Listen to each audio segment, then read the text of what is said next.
കുട്ടിയുടെ ഒരു കാര്യം നോക്കിയിട്ടില്ല. 2020 സ്റ്റോപ്പ് ചെയ്താണ് മോനെ നോക്കുന്നത്. അതിനുശേഷം 2024 പുള്ളിനെ ഇടയ്ക്ക് കുട്ടീനെ കാണാൻ അനുവദിക്കുന്നില്ല എന്നൊക്കെ പുള്ളി പറയുന്നുണ്ട്. പക്ഷേ ഞാൻ അനുവദിച്ചതായിട്ട് എനിക്ക് നല്ല ഓർമ്മയുണ്ട്.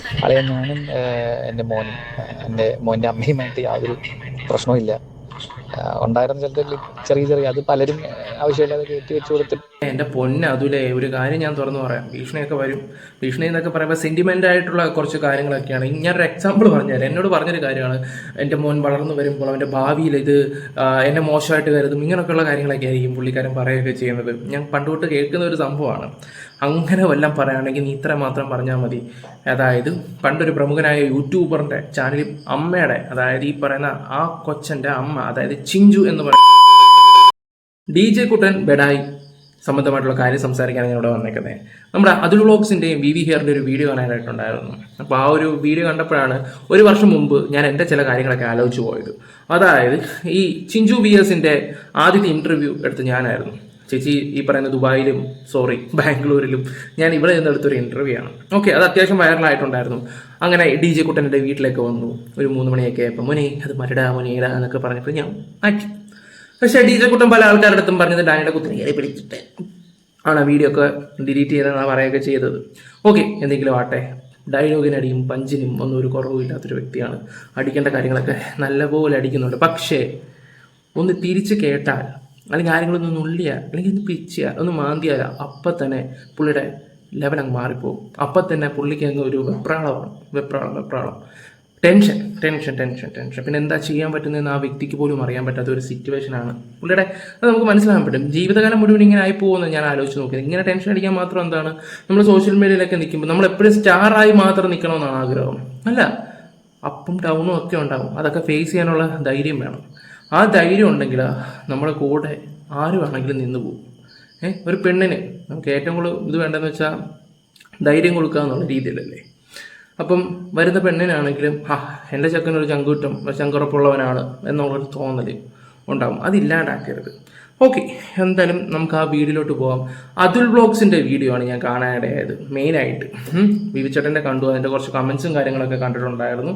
അതുൽ വ്ളോഗ്സിൻ്റെ വീഡിയോ നമുക്കിവിടെ വെക്കാം. ഓക്കെ, ഇൻട്രോ തന്നെ ആയിക്കോട്ടെ, തുടങ്ങണ അതുലെ. ഒരു കാര്യം നോക്കിയിട്ടില്ല. 2020 സ്റ്റോപ്പ് ചെയ്താണ് മോനെ നോക്കുന്നത്. അതിനുശേഷം 2024 പുള്ളിനെ ഇടയ്ക്ക് കുട്ടീനെ കാണാൻ അനുവദിക്കുന്നില്ല എന്നൊക്കെ പുള്ളി പറയുന്നുണ്ട്. പക്ഷേ ഞാൻ അനുവദിച്ചതായിട്ട് എനിക്ക് നല്ല ഓർമ്മയുണ്ട്.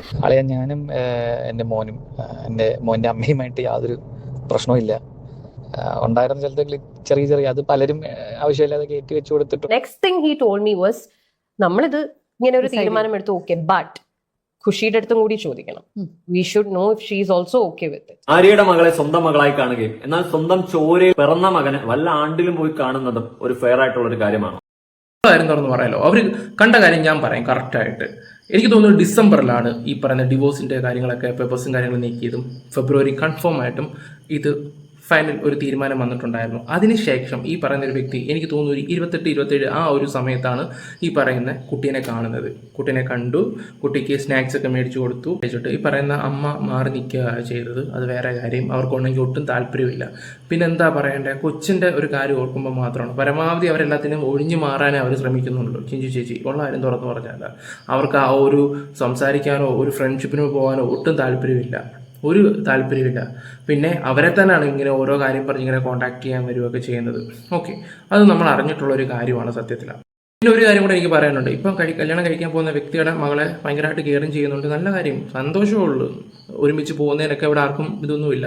പക്ഷേ ഈ കുഞ്ഞുള്ള സമയത്ത്, അതായത് ചിഞ്ചും കുഞ്ഞുള്ള സമയത്താണെങ്കിൽ പോലും ചിലവിന് കൊടുത്തിട്ടില്ലായിരുന്നു, കോവിഡ് സമയത്ത്. അപ്പം അതൊരു റീസൺ ആക്കിയിട്ട് ഒരു പ്രമുഖനായ യൂട്യൂബറിൻ്റെ ചാനൽ ആ സമയത്ത് പറഞ്ഞിട്ടുണ്ടായിരുന്നു. ഇദ്ദേഹത്തിന് പറയാനുള്ള എല്ലാം അദ്ദേഹത്തിനോട് പറഞ്ഞു, അദ്ദേഹം വന്നിട്ട് പറഞ്ഞു. അതൊക്കെ ആൾക്കാരുടെ അടുത്ത് ചെന്നപ്പോൾ ഒന്ന് ആലോചിച്ച് നോക്കണം. അതായത് എങ്ങനെയായാലും നമ്മളൊരാളെ കെട്ടിക്കൊണ്ട് വന്നിട്ട് നമ്മളൊരുത്തിയെ പൊട്ടിക്കൊണ്ടിരിക്കുമ്പം ഓക്കെ, ഇതുപോലുള്ള രോഗങ്ങളും കോവിഡും അതും ഇതുമൊക്കെ വരുമ്പം നമ്മൾ അവർ ഉപേക്ഷിക്കൂ, അല്ലെങ്കിൽ ചിലവിന് കൊടുക്കാതിരിക്കുമോ? ഞാൻ അറിയാൻ വയ്യാത്തോണ്ട് ചോദിക്കുകയാണ്. ഓക്കെ, ഞാൻ അതിലോട്ടൊന്നും പഴയ കാര്യത്തിലോട്ടും ഞാനൊന്നും പോകാനൊന്നും പോകുന്നില്ല.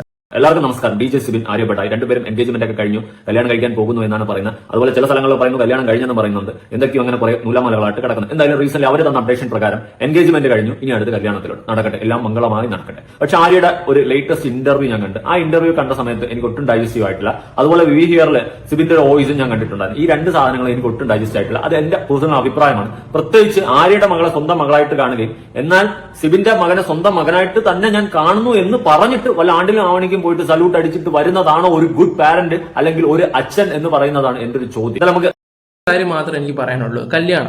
കല്യാണത്തിന്റെ കാര്യം എന്ന് പറഞ്ഞാൽ ഈ അടുത്ത സമയത്ത് ഒരു യൂട്യൂബർ, ഒരു പയ്യനാന്ന് തോന്നുന്നു, ഈ പറയുന്ന മാരേജസിന്റെ പേപ്പേഴ്സും കാര്യങ്ങളൊക്കെ പുറത്ത് വിട്ടിട്ടുണ്ടായിരുന്നു. അറിയാലോ, നമ്മൾ ഈ രജിസ്റ്റർ മാരേജ് ചെയ്യാൻ പോകുമ്പോൾ നോട്ടീസ് ഇടും, ഇത്ര ദിവസം, 45 ദിവസം, 46 ദിവസം, എനിക്ക് തോന്നുന്നു ഏപ്രിൽ അങ്ങാണ്ട് ഇടുവാങ്ങാണ്ട് ചെയ്തത്. മെയ് അവസാനം, അല്ലെങ്കിൽ എനിക്ക് തോന്നുന്നു മെയ് അവസാനത്തോടായപ്പോൾ അവർക്ക് ആ പേപ്പേഴ്സും കാര്യങ്ങളൊക്കെ കിട്ടി. അപ്പോൾ ലീഗലി അവരുടെ കല്യാണം കഴിഞ്ഞു എന്നുള്ളൊരു ഇതാണ് അവർക്ക് കിട്ടിയത്.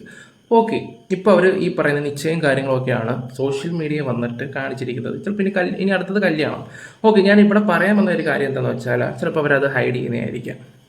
വലിയൊരു കല്യാണം അവർക്കും കാണുമല്ലോ, വലിയ സ്വപ്നങ്ങളും, നല്ല അടിച്ചുപൊളി കല്യാണം, ഈ പറയുന്ന മഞ്ഞൾ കല്യാണം, ചുമല കല്യാണം, നീല കല്യാണം, അതൊക്കെ അവർക്ക് കാണുമായിരിക്കും. ചിലപ്പോൾ അതുകൊണ്ടായിരിക്കാം. ചിലപ്പോൾ ഇതൊക്കെ സോഷ്യൽ മീഡിയ വന്ന് പറയുമ്പോൾ ഒരു കാര്യം, ആൾക്കാർ അത്ര മണ്ടന്മാരല്ല. അത്രമാത്രം എനിക്ക് പറയാൻ പറ്റത്തുള്ളൂ. ആൾക്കാർ അത്ര മണ്ടന്മാരൊന്നുമില്ല. ഇതുപോലൊരു പേപ്പർ ആദ്യം ഈ മാരേജിൻ്റെ ഇതെല്ലാം ലീക്കായി കഴിഞ്ഞപ്പോൾ നിങ്ങൾ വീഡിയോ വന്നിട്ട് പറഞ്ഞ് ഞങ്ങളുടെ കഴിഞ്ഞിട്ടില്ല, ഒരാളൊരു ഇത് പറയുന്നു, മറ്റേ ആൾ വന്നിട്ട് ഇങ്ങനെ പറയുന്നു, ഇവിടെ ഞങ്ങൾ എങ്ങനെ അവിടെ വീട്ടിലും ഞാൻ എൻ്റെ വീട്ടിലാന്നൊക്കെ പറയുമ്പം ഈ പറയുന്ന പേപ്പർ കള്ളം പറയത്തില്ല. അത് ഞാനിവിടെ വെക്കുന്നില്ല. സത്യം പറഞ്ഞാൽ അത് എല്ലാവർക്കും മനസ്സിലായിട്ടുള്ളൊരു കാര്യം തന്നെ. അവരുടെ കല്യാണം കഴിഞ്ഞു എന്നുള്ള രീതിയിലാണ്. ഇനി വലിയ രീതി നടത്തുന്നെങ്കിൽ നടത്തുക, സന്തോഷം മാത്രമേ ഉള്ളൂ. നമുക്കിതൊക്കെ കാണാം. കാരണം നല്ല ജീവിതം മുന്നോട്ട് പോവുക, അത്ര മാത്രമേ ഉള്ളൂ. വിഷയത്തിലോട്ട് നേരെ കടന്നു പോകാം. ആദ്യം ഒരു കമന്റ് വായിക്കാം. I genuinely feel bad for Arya. Sibin എന്തോ അത്ര നല്ലവനായി എനിക്ക് തോന്നുന്നില്ല എന്ന് പറഞ്ഞിട്ട് ആര്യയുടെ ഇന്റർവ്യൂവിന്റെ താഴെ ഒരു കമന്റ് വന്നിട്ടുണ്ട്. ഇനി ഒരു കമന്റ് വായിക്കാം. ഓട്ടിസം ഉള്ളത് കൊണ്ട് വൈഫിനെയും കൊച്ചിനെയും ഒഴിവാക്കിയ ഊളയ വേറെ വല്ലവന്റെയും കൊച്ചിനെ നോക്കുന്നേ, തള്ളയെ വളയ്ക്കാൻ കൊച്ചിനെ സ്നേഹിച്ച് കാണിക്കുന്നു എന്നൊക്കെ പറഞ്ഞിട്ട് ആൾക്കാർ കമന്റ് ചെയ്യുന്ന അത്യാവശ്യം നല്ല നെഗ് സിബിനുണ്ട്, ആര്യക്കുള്ള സിബിന് എന്നാണ് ഞാൻ മനസ്സിലാക്കിയിട്ടുള്ള ആര്യയുടെ ഇന്റർവ്യൂവിന് താഴെ. ഓക്കെ, നല്ല നെഗ് വരാൻ ചാൻസ് കൂടുതലാണ്. നല്ലതെന്ന് വെച്ചാൽ ഇതൊന്നും അല്ല നെഗ് വരേണ്ടത്. സത്യം പറഞ്ഞാൽ ഇത് ഓരോ യൂട്യൂബേഴ്സ് ഇതിനെക്കുറിച്ച് എടുത്ത് ചെയ്യുവാണെങ്കിൽ ഭയങ്കരമായിട്ട് ഇദ്ദേഹത്തിന് നെഗും കാര്യങ്ങളൊക്കെ വരികയൊക്കെ ചെയ്യും. ഈ സോഷ്യൽ മീഡിയ വന്നിട്ട് ഓരോ കാര്യങ്ങൾ പറയുന്ന രീതി, ആ രീതിയല്ല ഞാനാണ് എല്ലാം എന്നുള്ളൊരു ഭാവം, മാനിപ്പുലേറ്റ് ചെയ്യുന്നൊരു സ്വഭാവമുണ്ട്.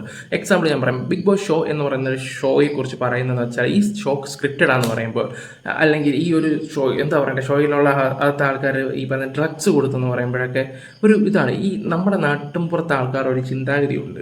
ഡ്രഗ്സ് എന്ന് പറയുമ്പോൾ അവിടെ കൊച്ചിനെല്ലാ സാധനം കൊടുത്തടാ, പൊടി കലക്കി കൊടുത്തടാ, അതാണ് ആൾക്കാരുടെ ഒരു ചിന്താഗതി. ഈ ഡ്രഗ്സ് എന്ന് പറയുമ്പോൾ മെഡിസിന് പറയുന്ന ഒരു പേരാണ് അതുപോലും ചിന്തിക്കാൻ പറ്റാത്ത കുറേ ആൾക്കാരുണ്ട്. ഞാൻ പറഞ്ഞതിൽ ശരിയുണ്ടോ തെറ്റുണ്ടോ എന്ന് നിങ്ങൾക്ക് തന്നെ മനസ്സിലായി കാണും. ഷോ സ്ക്രിപ്റ്റഡ് ആണെന്ന് പറയുമ്പോഴത്തേക്ക് എല്ലാ ആൾക്കാരും അതെ ഇവൻ പറയുന്നത് ശരിയാണ്, അല്ലെങ്കിൽ അവൻ പറയുന്നത് ശരിയാണ്, ഇത് സ്ക്രിപ്റ്റഡ് ആണ്. എന്താണ് ഈ സ്ക്രിപ്റ്റഡ്? ഇപ്പോൾ ഒരു ഗെയിം ഷോ നടത്തുന്നത്, ആ ഗെയിമിലെന്നും ഞാനെന്ന് പറഞ്ഞ വ്യക്തി ഈ ബിഗ് ബോസ് ഷോയിലുണ്ട്. ഈ എല്ലാ ഷോയിലും ഡാനി ഇങ്ങനെ ജയിച്ചുകൊണ്ടിരിക്കുകയാണെങ്കിൽ ഡാനിക്കിടെ ബലഹീനത എന്താണെന്ന് അവർ കണക്കും.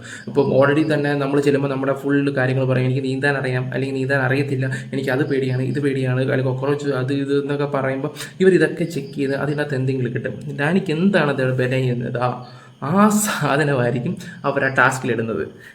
അതൊക്കെയാണ് സ്ക്രിപ്റ്റഡ് എന്നൊക്കെ പറഞ്ഞിട്ട് ഇവന്മാർ മുന്നിൽ കൊണ്ട് വെക്കുന്നത്. പുള്ളിയുടെ റിയൽ ക്യാരക്ടർ എന്താണെന്ന് പുള്ളി തന്നെ അതിനകത്ത് തെളിയിച്ചതാണ്.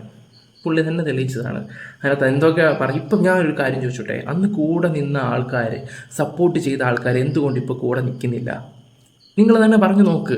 പുറത്തിറങ്ങിയപ്പോൾ ഒരുപാട് ആൾക്കാരുണ്ടായിരുന്നല്ലോ, ഒരുമിച്ചിരുന്ന് ഇൻ്റർവ്യൂ ചെയ്യുന്ന ആൾക്കാരുണ്ട്, പിന്നെ കരിങ്കളിയല്ലി ഇത് കളിക്കുന്ന ആൾക്കാരുണ്ട്. ഇവരൊക്കെ എവിടെ പോയി? എന്തുകൊണ്ട് നിങ്ങൾ തന്നെ ഒന്ന് ആലോചിച്ച് നോക്കുക. ഓക്കെ, ഇന്നല്ലെങ്കിൽ നാളെ ആണെങ്കിലും പല ആൾക്കാരും, ഇപ്പോൾ കൂടെ ഉള്ളവരാണെങ്കിലും ശരി, അവർക്ക് മനസ്സിലാവും സത്യാവസ്ഥ എന്താണെന്ന്. കുറച്ച് കാര്യങ്ങൾ പറഞ്ഞപ്പോൾ ഞാൻ ചിന്തിച്ചത് ചിഞ്ചുവിന്റെ ആ ഒരു ഒറ്റ മകനാണ് ഓട്ടിസം ബാധിച്ചിട്ടുള്ള ആ മകനെ കുറിച്ചാണ് ഞാൻ ചിന്തിച്ചത്. അവിടെ സിബിൻ എന്ത് ഉത്തരമാണ് പറയാനുള്ളതെന്ന് എനിക്ക് അറിയത്തില്ല. സിബിന്റെ ആ ക്ലാരിഫിക്കേഷൻ തന്നെ എനിക്ക് ഒരു തലത്തിലും അങ്ങോട്ട് യോജിക്കാൻ പറ്റിയിട്ടില്ല.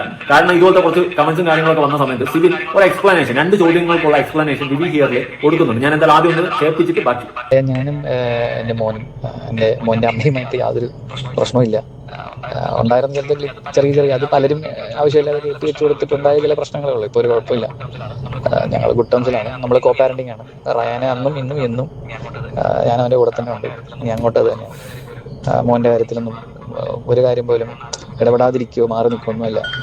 ഇപ്പം ഞാൻ 4 ദിവസം മുന്നേ ബാംഗ്ലൂർ പോയി അവനെ കണ്ട് അവൻ്റെ കൂടെ കുറച്ച് നേരം സ്പെൻഡ് ചെയ്തിട്ടൊക്കെ വന്നത്. ഞങ്ങൾ പുറത്ത് വെച്ച് ഞാനും അവൾ ചിഞ്ചുമായിട്ടാണ് പോയത്. ഞങ്ങൾ 3 പേരും പുറത്ത് പോയി ഭക്ഷണമൊക്കെ കഴിച്ച് കുറച്ച് നേരം സംസാരിച്ചിരുന്നു. ഡ്രോയിൻ്റെ കാര്യങ്ങളൊക്കെ ഡിസ്കസ് ചെയ്തിട്ട് നമ്മളുടെ കാര്യങ്ങളും ഇനി എന്താ ഫ്യൂച്ചർ പ്ലാൻസ് എന്നൊക്കെ ഉള്ള എല്ലാം ഡിസ്കസ് ചെയ്തിട്ടാണ് വന്നത്. അത് അങ്ങോട്ട് കണ്ടിന്യൂ ചെയ്യാൻ തന്നെയാണ് തീരുമാനം.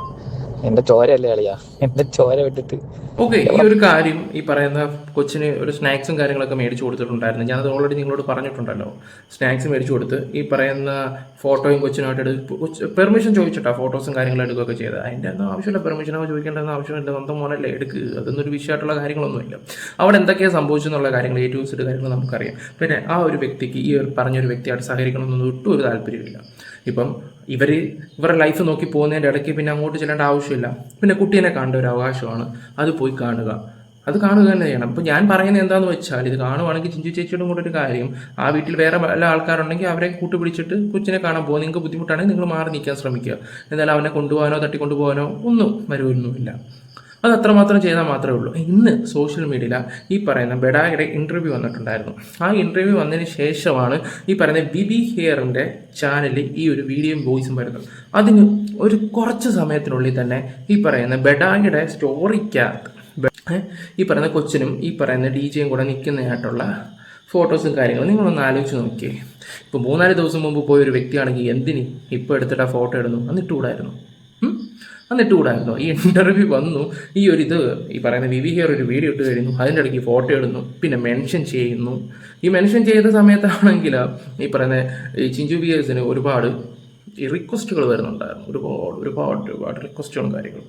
ഓക്കെ, ഇത് കാണുമ്പോൾ തന്നെ മനസ്സിലാക്കാൻ പറ്റും എനിക്ക് A to Z കാര്യങ്ങൾ അറിയാം. കാരണം ഇന്ന് ഈ കേരളത്തിൽ ഞാനും ആ ചേച്ചിയും കിടന്ന് മട്ടം വരെ അന്വേഷിട്ടുണ്ട്, അങ്ങോട്ടും ഇങ്ങോട്ടും കറങ്ങിയിട്ടുണ്ട്, അതുപോലത്തെ രീതി ദ്രോഹിച്ചിട്ടുണ്ട്. നല്ല പെയിനുണ്ട് ആ ഒരു കാര്യത്തിൽ. ഏറ്റവും കൂടുതൽ എനിക്ക് 5 ദിവസം എനിക്കിട്ട് ഒരുത്തനൊരു തന്ന എൻ്റെ ചാനലിൽ പോലും എനിക്ക് വീഡിയോ ഇടാൻ പറ്റാത്ത 5 ദിവസം ഓരോ ദിവസം രാത്രി 10 മണിക്ക് വന്നിട്ട് അവൻ്റെ ഓരോ സംസാരങ്ങളും, അവരുടെ പേര് ഞാൻ പറയുന്നില്ല, പലവർക്കും അറിയാം. അത്രയ്ക്ക് നാണം കെട്ട നാറി, അങ്ങനെ ഞാൻ പറയത്തുള്ളൂ. പിന്നെ സപ്പോർട്ട് ചെയ്തത് എൻ്റെ കൂടെപ്പുറപ്പെന്ന് പറയും സാത്താൻ, ശിവ, മോന, അവൻ കൂടെ നിന്നു എൻ്റെയും ചേച്ചീൻ്റെയും. വേറെ ഒരു മനുഷ്യനില്ല. പിന്നെ അവസാനത്തെ ഒരു ഇതായിരുന്നു ചാനലും, അത് നശിപ്പിക്കാനായി എന്നെ വട്ടം തിരിച്ച് ഞാൻ എന്ത് ചെയ്യണം? ഡീല് സംസാരിക്കണം. അതൊക്കെ നമ്മൾ ആലോചിച്ച് പോകും. സത്യം പറയാല ആലോചിക്കണമായിരുന്നു. പിന്നെ അന്നും വീട്ടുകാരെയൊക്കെ ആലോചിച്ചിട്ട് മാത്രമാണ് കൂടുതലൊന്നും പ്രശ്നത്തിന് ഞാനും പോകാഞ്ഞത്. കാരണം കാരണം ഞാൻ ആ ചാനലിൽ വെച്ച് ഒരുപാട് ആൾക്കാർക്ക് പ്രതീക്ഷ ഉണ്ടായിരുന്നു. ഓക്കെ, എൻ്റെ വരുമാനം കിട്ടിയതിൻ്റെ 3ാമത്തെ ദിവസം എൻ്റെ അക്കൗണ്ടിൽ 700 രൂപ വീണ് എൻ്റെ പിറ്റേ ദിവസം എനിക്ക് ആഡ് ചെയ്യുന്നത്. പിന്നീട് എനിക്ക് ആ ഒരു ചാനലൊന്ന് സെറ്റായി വരുമ്പോഴത്തേക്ക് തന്നെ പിന്നെ എടുത്ത് എത്ര ദിവസം? 34 ദിവസം. എന്നിട്ട് അവനൊക്കെ ഇരുന്നിട്ട് അവൻ്റെ മുന്തിയ ചാനലിൽ ഇരുന്നിട്ട് ഹലോ ഗൈസ് അതൊക്കെ പറയുമ്പോൾ ഓരോ കുടുംബത്തിൻ്റെ കണ്ണീര് ഇവിടെ വന്നിട്ട് ഓരോരുത്തർക്കും ഉണ്ടാക്കി സംസാരിക്കുമ്പോൾ നിനക്കൊക്കെ അതിൻ്റെ കർമ്മയെന്ന് പറഞ്ഞിട്ട് സംഭവം അടിച്ചിരിക്കുക തന്നെ ചെയ്യും. അത് 100% ഞാൻ എഴുതി ഒപ്പിട്ട് തരാം. ഇനിയും അടിക്കും. ഇനിയിപ്പം എന്നെ അങ്ങ് തീർത്ത് കളയാന്നോ കൊന്നു കളയാലോ, എൻ്റെ വീട്ടിൽ പോലീസിനെ എങ്ങനെ കയറ്റി ഇറക്കാം എന്നുള്ള രീതിയിൽ 5 ഡയലോഗ് അടിക്കുമ്പോഴും ഇപ്പം ആൾക്കാർ വിചാരിക്കുമ്പോൾ എന്ത് പറയുന്നത്, ഇങ്ങനൊരു സംഭവം ഇതിനിടെ നടന്നിട്ടുണ്ട്. ഞാനിപ്പോൾ ഒന്നും പറയുന്നില്ല. പറയുമ്പോഴും കണ്ടോ, അനുഭവിക്കാതെ എങ്ങും ഈ ഭൂമി വിട്ട് പോകത്തില്ല. അന്ന് കള്ളം കാണിച്ച് കൂടെ ഇട്ട് വ്യൂ ഉണ്ടാക്കി അവൻ ഉൾപ്പെടെയാണെങ്കിൽ പോലും കർമ്മ എന്നൊരു സംഭവം നിനക്ക് അടിച്ചിരിക്കും. മെയിൻ നിനക്കായിരിക്കും. ഓക്കെ, ഞാനങ്ങ് പറഞ്ഞു പോയെന്നേ ഉള്ളൂ. കാരണം എനിക്ക് അത്രമാത്രം വിഷമം ഉണ്ടായിട്ടുണ്ടായിരുന്നു. പിന്നെ ഒരു കാര്യം പറയാം, ഈ ഒരു വീഡിയോയ്ക്ക് എൻ്റെ ചാനൽ ഇപ്പോൾ റീച്ചൊക്കെ കുറവാണ്. ഈ ഒരു വീഡിയോ വലിയ വ്യൂ ഒന്നും കയറാനൊന്നും പോകുന്നില്ല. പക്ഷേ കാണുന്ന 10 പേരാണെങ്കിലും കാണുക. പറഞ്ഞിട്ടുള്ള വീഡിയോ ഒക്കെയാണ് എന്റെ ഓർമ്മയിലൂടെ കടന്നു പോകുന്നത്. മകനെ പോലും തിരിഞ്ഞു നോക്കുന്നില്ല എന്നൊക്കെ ഉള്ള ഒരു കാര്യം ചിഞ്ചു പറയുന്നുണ്ട്. ജസ്റ്റ് മറന്നിട്ടുണ്ടെങ്കിൽ ഞാനൊന്ന് കേൾപ്പിച്ചുതരാം. ഒരു കാര്യം നോക്കിയിട്ടില്ല. 2020 സ്റ്റോപ്പ് ചെയ്തതാണ് മോനെ നോക്കുന്നത്. അതിനുശേഷം 2024 പുള്ളിനെ ഇടയ്ക്ക് കുട്ടീനെ കാണാൻ അനുവദിക്കുന്നില്ല എന്നൊക്കെ പുള്ളി പറയുന്നുണ്ട്. പക്ഷേ ഞാൻ അനുവദിച്ചതായിട്ട് എനിക്ക് നല്ല ഓർമ്മയുണ്ട്. എൻ്റെ ഫോട്ടോസും കാര്യങ്ങളും. ഓക്കെ, ഇത് പഴയൊരു ഞാനങ്ങനെ ഇൻസ്റ്റാഗ്രാമിൽ സ്ഥിരമായിട്ട് പോസ്റ്റ് ഇടുന്ന ആളല്ല. അറിയാമല്ലോ, ഒന്നുകിൽ ആരെങ്കിലും കൊളാബ് പോസ്റ്റുകൾ ഇടും, അതല്ലെങ്കിൽ നമ്മുടെ ഷോയുടെ പ്രൊമോഷനോ അങ്ങനെ എന്തെങ്കിലുമൊക്കെ. ഇപ്പോഴും ഈ പറയുന്ന അളിയൻ പറഞ്ഞപ്പോഴാണ് ഞാൻ ഇങ്ങനെ ഒരു കാര്യത്തെക്കുറിച്ച് ആലോചിച്ചത്. ശരിയാണ്, അറിയണമല്ലോ. അതാകുമ്പോൾ ഞാൻ ഫോട്ടോ ഒക്കെ എടുത്ത് എൻ്റെ ഫോണിലാണ് സൂക്ഷിക്കാറ്.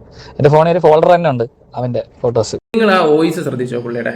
ഇന്നലെ വരെ പുള്ളിയുടെ DP ഞാൻ പറയാം. ഈ പറയുന്ന ബെഡായി മോള് ഈ പറയുന്ന ഈ വ്യക്തിയുടെ ആയിരുന്നു DP. കാരണം എൻ്റെ നമ്പർ കിടപ്പുണ്ട് ഈ വ്യക്തിയുടെ. ഇന്ന് രാവിലെ ഈ വോയിസ് അയക്കാൻ നേരത്ത് പുള്ളിയുടെ പണ്ടത്തെ ഫോട്ടോ എടുത്തിട്ടേക്കുന്നു. എൻ്റെ പൊന്നു മോനെ, ഞാനൊരു കാര്യം പറ്റേ, ഇതൊക്കെ നീ ചെയ്യുന്ന തെറ്റാ മാറ്റായിരിക്കുമോ, സിംപ്ലിസിറ്റി കാണിക്കുമോ, എന്തോ ആയിക്കോട്ടെ, മോളി ഇരിക്കുന്നവൻ്റെ എന്നൊരു സംഭവം കിട്ടും. ഉറപ്പ് ആ ശിക്ഷ അനുഭവിക്കും, ഉറപ്പായിട്ടും അനുഭവിച്ചിരിക്കും. കാരണം എന്ന് വെച്ചാൽ അത്രമാത്രം ഞാനും കുറേ അനുഭവിച്ചതാണ്. പിന്നെ ഇതിങ്ങനെ വിടാതെ പിന്തുടരുവാണെങ്കിൽ കൊന്നു കളയുമെന്നോ എന്തോ ചെയ്യുമെന്നോ എന്തൊക്കെയോ കാട്ടിക്കൂട്ടുമെന്നൊക്കെ പറയുകയൊക്കെ ചെയ്യുന്നുണ്ട്. ഞാൻ ഈ ഒരു വീഡിയോ ആയിട്ടൊക്കെ പോകും. ഇതൊന്നോ 2 ദിവസത്തെ കാര്യം മാത്രമേ ഉള്ളൂ. ഈ സോഷ്യൽ മീഡിയ കിടക്കും, അത്രേ ഞാൻ പറയുന്നുള്ളൂ. ഇനി ഇതേ പിടിച്ചിങ്ങനെ വരുവാണെങ്കിൽ 2-3 ബോംബുണ്ട്, ഞാൻ പൊട്ടിക്കും. എൻ്റെ ജീവൻ പോയാലും കുഴപ്പമില്ല, ഞാൻ പൊട്ടിച്ചിരിക്കും. കാരണം എൻ്റെ അമ്മയെ നോക്കാൻ എൻ്റെ മൂത്ത ചേട്ടനുണ്ട്, അത്രമാത്രം. പോലെ സിബിൻ കാണുന്നുണ്ടെന്ന് പറയുന്നുണ്ടല്ലോ. അപ്പൊ ആ മകളെ സ്നേഹിക്കാനും കൊഞ്ചിക്കാനും ലാളിക്കാനും എല്ലാം സിബിന് കഴിയുന്നുണ്ട്. പക്ഷെ സ്വന്തം ചോരയിൽ പറഞ്ഞ് അതും ഡിസബിൾ ഉള്ള ഓട്ടിസം ബാധിച്ച ആ മകനെ സ്നേഹിക്കാനോ കൊഞ്ചിക്കാനോ ലാളിക്കാനോ സിബിന് കഴിയുന്നില്ല. അതുപോലെ തന്നെ ആ കുട്ടി ആഗ്രഹിക്കുന്നില്ലേ ഈ സ്നേഹവും കൊഞ്ചലും ലാളനയും? നാളെ ചിഞ്ചു മറ്റൊരു വിവാഹം കഴിച്ചു കഴിഞ്ഞാൽ ഒരുപക്ഷെ ആ വ്യക്തി ആ മകനെ നോക്കണമെന്നില്ല. അതൊക്കെ കൊണ്ടായിരിക്കണം, അല്ലെങ്കിൽ മറ്റ് ഒരു പുരുഷനും ഇനി ജീവിതത്തിൽ വിശ്വാസമില്ലാത്തത് കൊണ്ടായിരിക്കണം, ഇനി ഇതുപോലെ അറാവത്തിൽ പോയി ചാടാതിരിക്കാൻ വേണ്ടി ആയിരിക്കണം ചിഞ്ചു അങ്ങനെ ഒരു തീരുമാനം എടുത്തത്, ഇനി ഒരു കല്യാണം കഴിക്കേണ്ടായിരുന്നു. ഇനി മേ ബി കല്യാണം കഴിക്കുകയാണെങ്കിൽ അവരുടെ ഇഷ്ടമാണ്. എന്തായാലും കല്യാണം കഴിക്കാതിരുന്നു കഴിഞ്ഞാലായിരിക്കും നല്ല. അവർക്ക് സത്യം പറഞ്ഞ് ഇനി ഇതിനോട്ട് ഒട്ടും താല്പര്യമില്ലെന്നാണ് പറയുന്നത്. എൻ്റെ ഒരു അഭിപ്രായത്തിൽ കുറേയൊക്കെ കഴിയുമ്പം ഒരു നല്ലൊരു ലൈഫ് കിട്ടുവാണെങ്കിൽ പോകണം. നമ്മളെയൊക്കെ മനസ്സിലാക്കി ഒരാൾ വരുവാണെങ്കിൽ കുറേയൊക്കെ മുമ്പ് ജീവിച്ച് കാണിക്കുക തന്നെ ചെയ്യണമെന്നാണ് എൻ്റെ അഭിപ്രായം. ജീവിച്ച് കാണിക്കുക തന്നെ ചെയ്യണം. പിന്നെ എൻ്റെ അതുലെ ഒരു കാര്യം ഞാൻ തുറന്നു പറയാം. ഭീഷണിയൊക്കെ വരും. ഭീഷണി എന്നൊക്കെ പറയുമ്പോൾ സെൻറ്റിമെൻ്റ് ആയിട്ടുള്ള കുറച്ച് കാര്യങ്ങളൊക്കെയാണ്. ഞാനൊരു എക്സാമ്പിൾ പറഞ്ഞുതരാം. എന്നോട് പറഞ്ഞൊരു കാര്യമാണ്, എൻ്റെ മോൻ വളർന്നു വരുമ്പോൾ അവൻ്റെ ഭാവിയിൽ ഇത് എന്നെ മോശമായിട്ട് കരുതും, ഇങ്ങനെയൊക്കെയുള്ള കാര്യങ്ങളൊക്കെ ആയിരിക്കും പുള്ളിക്കാരൻ പറയുകയൊക്കെ ചെയ്യുന്നത്. ഞാൻ പണ്ടുതൊട്ട് കേൾക്കുന്ന ഒരു സംഭവമാണ്. അങ്ങനെ വല്ലതും പറയുകയാണെങ്കിൽ നീ ഇത്ര മാത്രം പറഞ്ഞാൽ മതി. അതായത് പണ്ടൊരു പ്രമുഖനായ യൂട്യൂബറിൻ്റെ ചാനലിൽ അമ്മയുടെ, അതായത് ഈ പറയുന്ന ആ കൊച്ചൻ്റെ അമ്മ, അതായത് ചിഞ്ചു എന്ന് പറയുന്ന വ്യക്തിയുടെ, ചിഞ്ചു ചേച്ചിനെ സമൂഹത്തിലൊരു വെറും മോശക്കാരിയാക്കിയ കഥ, അത് സ്വന്തം അച്ഛനാക്കിയെന്ന് അറിഞ്ഞാൽ അത് അവൻ തന്നെ കാക്കരിച്ചു തോക്കും. സീരിയസ്ലി പറഞ്ഞല്ല, അന്നത്തെ ആ ഒരു സംസാരം, ഇദ്ദേഹത്തിൻ്റെ വാക്ക് കേട്ടിട്ട് ലവം വന്നിട്ട് പറഞ്ഞ് ഒരു ഉളുപ്പില്ലാതെ ഒരുത്തം വന്നിട്ടിരുന്ന് പറഞ്ഞതാണ്. മറ്റൊരുത്തിൻ്റെ കൂടെ പോയി അത് ചെയ്തു മറ്റേത് ചെയ്തു. അത്രയൊന്നും വരത്തില്ല. പറഞ്ഞ മനസ്സിലായോ? അച്ഛൻ്റെ ഈ കഥകളൊക്കെ കേട്ട് കഴിഞ്ഞാൽ മോൻ ഇതാവുമെന്നും പേടിക്കണ്ട. മോൻ ഇനി ഒരു 5 വർഷത്തേക്ക് അല്ലെങ്കിൽ 10 വർഷത്തേക്ക് അവനെ യൂട്യൂബൊന്നും കാണിക്കേണ്ടെന്ന് ചിഞ്ചുവിനോട് ഞാൻ പറഞ്ഞോളാം.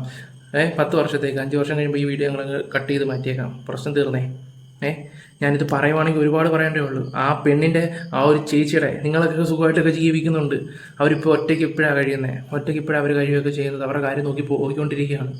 അവരുടെ കാര്യം നോക്കിയിട്ട് ആ ഒരു പെണ്ണിനെയാണ് സമൂഹത്തിൽ മോശക്കാരനാക്കിയതും അത് നിങ്ങളും അത് ഏറ്റുപിടിക്കാൻ ഒരു യൂട്യൂബറും അതൊരു പ്രമുഖനായ ഒരുത്തൻ. ഒരു പെണ്ണിൻ്റെ മാനം പോകുന്നതിൻ്റെ അത്രയൊന്നും വരുത്തൊന്നുമില്ല. അതുപോലെ ചെയ്തു വെച്ചിട്ടുണ്ട്. കാരണം അതുപോലെ അനുഭവിച്ചിട്ടുണ്ട്. അവരിരുന്ന് കരഞ്ഞിട്ടുണ്ട്, കുത്തിനെ ഇരുന്ന് കരഞ്ഞിട്ടുണ്ട്. ഞാൻ കേട്ടിട്ടുള്ളതാണ്. ഞാനും ആ ശിവയും സാത്താൻ എന്ന് പറഞ്ഞ അവനും കൂടെ ഒരുപാടിരുന്ന് കണ്ടിട്ടുള്ളതാണ്. ഇന്ന് കേരളം മൊത്തം ബിഗ് ബോസ് എന്ന് പറയുന്ന ഒരു ഷോയിൽ ഇഷ്ടപ്പെടുന്നവർ മൊത്തവും അത് കണ്ട് ഞങ്ങളെ തന്തയ്ക്കും തള്ളയ്ക്കും വിളിക്കാനും മാത്രം അത് കണ്ടിരുന്ന് സൂഹിക്കുമായിരുന്നു ഞങ്ങളെ. പക്ഷേ കർമ്മ അവിടുന്ന് സ്റ്റാർട്ട് ചെയ്തിട്ടുണ്ടായിരുന്നു. പിന്നെ പറയുവാണെങ്കിൽ ഒരുപാട് കാര്യങ്ങളുണ്ട് പറയാനാണ്. ഞാനിപ്പോൾ ഒന്നും ഇവിടെ സംസാരിക്കുന്നൊന്നുമില്ല. ഇവിടെ ഞാൻ ജസ്റ്റ് ഒന്ന് പറയാൻ വേണ്ടി മാത്രമാണ് വന്നത്. എന്തിനാണ് ഇങ്ങനെ നാടകം കളിക്കുന്നത്? കുറേയൊക്കെ വിട്ടുകളാ. നിങ്ങൾ നിങ്ങളുടെ കാര്യം നോക്കി പോവുക.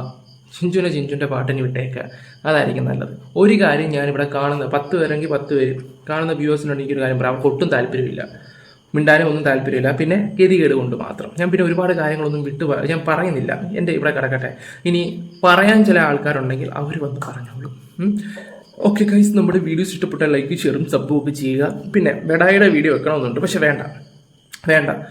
ഇന്നല്ലെങ്കിൽ നാളെ ഇത് കാണുമ്പോൾ എനിക്ക് ഒന്നേ പറയാനുള്ളൂ, ഇന്നല്ലെങ്കിൽ നാളെ നിങ്ങൾ മനസ്സിലാക്കും ഈ ചെക്കൻ പറയുന്നതിൽ എന്തെങ്കിലും ഒരു കാര്യമുണ്ടെന്ന്. അത് ഇപ്പോൾ സ്റ്റാർട്ടായിട്ടുണ്ടല്ലോ, മനസ്സിലാക്കും. അപ്പം മനസ്സിലാവും. ബൈ.